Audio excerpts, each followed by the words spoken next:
Benvinguts al País Català. Pour ce nouveau numéro de Passeurs de mémoire, j'ai décidé de vous faire découvrir un autre de mes circuits de visite guidée. Oui, je me fais ma pub et je fais ce que je veux. Donc, pour ce nouvel épitomé, nous allons nous laisser bercer par le flottement des voitures Pullman à destination de Cerbère et sa gare internationale. En voiture, s'il vous plaît, l'épitomé à destination de Cerbère va partir, quai numéro 1.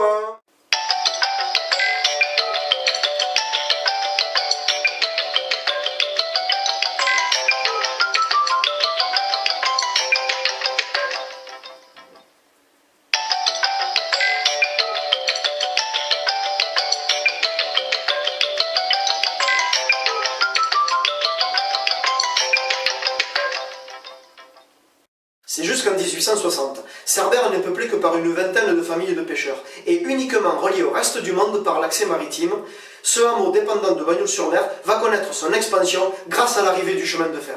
L'arrivée du rail ne se fait pas toute seule, et c'est finalement la volonté politique de développer un réseau ferroviaire et de rallier la France à l'Espagne qui va conduire le rail à emprunter l'itinéraire littoral. Initialement, le trajet que doit emprunter le chemin de fer doit passer par le Perthus. Mais le projet est très coûteux et il faut faire appel à des investisseurs privés. Investissent alors le baron de Rothschild, un célèbre banquier, et les frères Pereira, deux armateurs possédant la ligne de paquebot Toulon-Oran. Les frères Pereira acceptent d'investir à la condition que le rail passe par le port marchand de Port-Vendre, un petit village non loin de Cerbère. Port-Vendre est une aubaine pour les armateurs car cette nouvelle escale leur permet de faire de meilleurs profits. Du fait de ce crochet, le tracé de la ligne ferroviaire est à revoir et ne peut donc plus passer par le Perthus. Un tracé par les hauteurs bagnolinques serait techniquement trop compliqué. Il est donc décidé de suivre la logique qui veut que l'on fasse passer le rail le long de la côte à Cerbère. La perspective de travaux de longue durée attire de nombreuses familles venues parfois de plus de 200 km pour participer au tracé de la ligne et à la construction de la future gare internationale. Cerbère voit sa population multipliée par 8 en l'affaire d'une dizaine d'années seulement. Le 28 janvier 1878, une première locomotive franchit le tunnel reliant la France à l'Espagne, marquant ainsi un tournant décisif dans l'histoire du hameau, devenant peu à peu un village autonome et connaissant une population de près de 1500 habitants. Mais l'écartement des rails entre la France et l'Espagne diverge de 23 cm. Ah, c'est quand même con ça. Marchandises et passagers doivent changer de train pour franchir la frontière. C'est ainsi qu'apparaît une profession peu commune, le transbordement. Ce travail emploie une main-d'œuvre féminine car moins bien payée. Ce que je considère comme étant parfaitement scandaleux. Le métier est saisonnier, mal payé et ingrat. Les marchandises transitant par Cerbère sont essentiellement du charbon et des agrumes. Et il se dit que les rues de Cerbère jusqu'à la mer sentent l'orange. En février 1906, les transbordeuses de Cerbère, se voyant refuser une petite augmentation par leur patron transitaire, entament la toute première grève intégralement féminine au monde.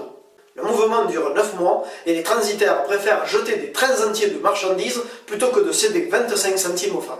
C'est au final près de 300 femmes qui feront entrer la classe ouvrière féminine dans l'histoire en s'allongeant sur les rails pour empêcher les trains de circuler. Les transbordeuses de Cerbère disparaissent dans les années 1960 après que des ingénieurs aient inventé un système pour remplacer les essieux des trains, leur permettant de franchir ainsi la frontière et de continuer leur route. Le progrès, créateur de chômage depuis la révolution industrielle. Et Cerbère, c'est aussi la route des vacances. Les années 20, faisant suite à la Grande Guerre, se veulent insouciantes. On parle alors d'années folles. De riches voyageurs transitent par Cerbère à destination de l'Espagne, alors très prisée de la classe aisée. Il faut parfois aux voyageurs séjourner pendant 3 jours pour obtenir un laissez-passer vers l'Espagne. C'est alors qu'en 1928, Jean-Baptiste de Léon fait construire son célèbre hôtel, le Belvédère du Rayon Vert. Le Belvédère du Rayon Vert est un édifice emblématique de l'Art déco proposant tout ce que l'on peut imaginer. Restaurant, bar, salle de bal, cinéma, bibliothèque, casino, garage, station-service, service d'autocar et même sur le toit un cours de tennis. Et après, il y en a qui osent dire qu'on s'emmerde à Cerbère. Hélas, la prospérité de l'hôtel n'est que de courte durée. En 1936, éclate la guerre civile espagnole qui met un terme au trafic de voyageurs. Peu à peu, l'automobile prenant le pas sur le train, le petit village qui avait grandi avec le chemin de fer voit sa population diminuer. En somme, on pourrait dire que Cerbère est né pour le rail et n'aura vécu que par le rail. Un cinéaste a dit un jour, j'espère qu'il ne m'en voudra pas de l'avoir cité, « Pour l'Europe, Cerbère, c'est la fin du monde. Pour sa voisine l'Espagne, c'est le commencement. » C'est beau ce que tu dis. Cet épitomé est à présent terminé, je vous remercie de l'avoir suivi. Si vous voulez en savoir plus sur la gare internationale de Cerbère et sur le célèbre hôtel Le Belvédère du Rayon Vert, il vous suffit de venir suivre mon circuit de visite guidée que je propose donc sur Cerbère et dont vous trouverez tous les détails dans mon site internet Camins d'Historia, dont le lien se trouve dans la description de la vidéo. Je vous invite également à vous abonner à ma chaîne. Si la vidéo vous a plu, partagez-la. Quant à moi, je vous retrouve très vite pour un prochain numéro de Passeurs de Mémoire et d'ici là, je vous dis, fins aviat!